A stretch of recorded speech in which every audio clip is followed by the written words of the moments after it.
Okay, so we're here at Wittenberg, Champion City Con, second year. UVN in the house, Frank Rayner here, and I'm with Mr. Ron. And I keep on Fortier. Yes. Okay, because I know I butchered a couple times in front of Bill, and You've actually done better than anybody here today, friend. and he keeps correcting me on it. So I want to make sure. Ron, let me just say first of all, it's great to have you here, all the way in from New Hampshire. And when I first heard about you, of course, getting your background, I couldn't believe that you're coming down here. So, if I could, my first question is, if you give us a little background, like how you got started in this, what motivated you to do to be in the business for as long as you've been in. I mean, the motivation just keeps coming from the creativity, the working with comic book artists. I mean, I've been a comic book junkie since I was a child, right? I mean, it's how I learned to read. My dad came home from World War II and had picked up the habit while he was overseas, because in that time, the big publishers used to send hundreds of thousands of comics to the GIs, and Dad came home enjoying reading comics. So it was nothing unusual for him to go to the drugstore on a Saturday afternoon after the chores were done, come home with comics for himself and my mom. He'd get her true romance comics and that kind of stuff, and he'd read the westerns and the crime comics, all right? And that's the environment I grew up in, till eventually it was like, I wanted some of those comics, and Dad would specifically buy a couple extra westerns for me. I have fond memories of Kid Colt Outlaw as one of the first comic books I ever read, and I really wanted to know what was in those word balloons, the captions. So comics taught me how to read. It was a lifelong love, and by the time I got to high school, like I think all comic fans do, I wanted to be the artist and the writer and whatever. But the realization dawned on me then that even though I have rudimentary art skills and can do stick figures real well, okay, I wasn't ever going to break into Marvel or DC as an artist. So I shifted gears. If I was going to work in this profession I love so much, then I'd be the storyteller. And I started, honing my fiction writing skills to the best of my abilities in any way I could. I worked for journalism club and stuff like this. I worked for newspapers after I got out of high school, and just till I finally broke into the business. The reason I've stayed with it so long, again, is what started your question, and I'm long-winded, so please forgive me, but the truth of the matter is that although I write novels and short stories to this day, that's an individual thing. And as much as that's satisfying, it doesn't take away the rush that when you work with another creator. And I've had the good fortune of working with some of the best artists in the world. So, hey, I hope that never stops. What do you think about, I've always asked this question over the last year about the shift from, no longer the big two, Marvel, DC, to where you have now a lot of these independent entities. And, Champion City, we've tried to support the independent creators.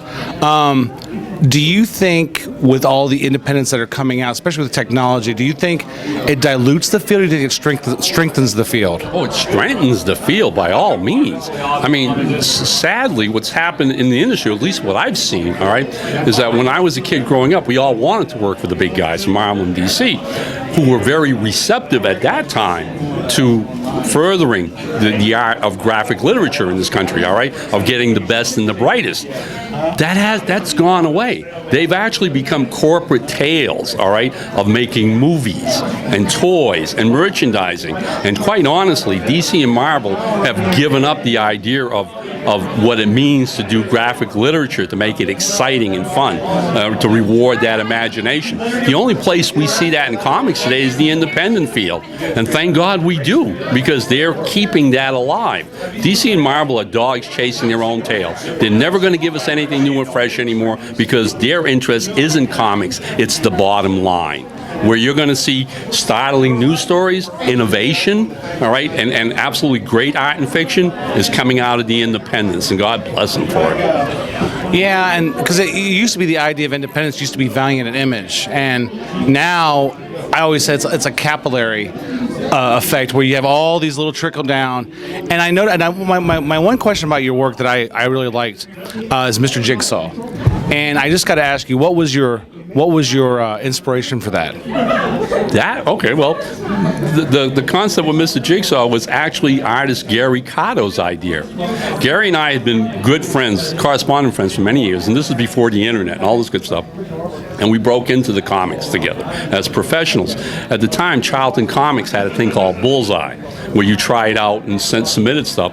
And when I heard about this, I wrote to Gary and said, well, let's give it a shot. I'll write a script, you illustrate it, and Gary's a consummate professional. He did the penciling, inking, and lettering. And so what I did was I wrote a 12-page space opera thing called Duel in the Stars. Gary illustrated it magnificently. We submitted it to Charlton, and they bought it. And that was our first, that was it. We cracked the door. We were professional comic creators. Well, they so enjoyed that strip, they came back to us and said, please give us another one. Well, fair is fair here. I went back to Gary and said, well, you know what? You were decent enough to just go with me. It's your turn. What should we do for Charlton next? And Gary writes back and says, let's do a comedy superhero, all right? Let's do a Jigsaw guy who literally breaks up into all kinds of parts but still controls them. And it's like, as a writer, I'm going, oh, please, come on. All right, you realize, what am I going to do with this? And being from New England, the more I kept thinking about the character and the more I kept thinking how wacky it was, you know what, let's keep playing with it, all right? Let's make him a hometown hero. All right, let's stick him in the woods of Maine, all right, and really have fun doing that folksy stuff, all right? He's this innocent, naive, bumbling along with the most bizarre power in the world, all right, which should be laughed at. But you know what? He's so fresh, he thinks it's very cool, and he's an honest guy who helps people, all right? And that was the birth of Mr. Jigsaw, and I give credit, Gary's wacky idea just blossomed. I gotta tell you, Ron, like I said, I was very, it's really, I know the term's overused when they say it's an honor or privilege.